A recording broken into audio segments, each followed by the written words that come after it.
काज़ी अहमद मां ख़बर ॾींदा हलूं त SUP जे मरकज़ी चेयरमैन सैयद ज़ैन शाह जी अॻवानी में निकितल सिंध मार्च जी हिमायत में तालका काज़ी अहमद जे शहर दौलतपुर सफ़न में नओं परिणियल घोट पंहिंजी कुंवार ऐं ॼञ समेत दौलतपुर में कोट रोड खां महांगाई ऐं सिंध मार्च जी हिमायत में यकजहती तौर एहतिजाजी रैली कढी प्रेस क्लब चौक ते महांगाई खिलाफ़ ऐं सिंध मार्च जी हिमायत में नारेबाज़ी कई वई।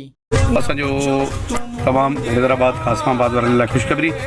सुमरो वॉलपेपर हैदराबाद कासमाबाद में दुकान खुली वियो आहे ऐं राब्ते लाइ रांझन अली सुमरो साहब आहे उनजो हेठी लिंक ते नंबर इन लाइ तव्हां ज़रूरु राब्तो कंदा। मज़ीद ख़बरनि ऐं तफ़सीलात लाइ विज़िट कयो असांजी वेबसाइट www.awamiNewsHD.com ऐं ॾिसंदा रहो अवामी न्यूज़ HD।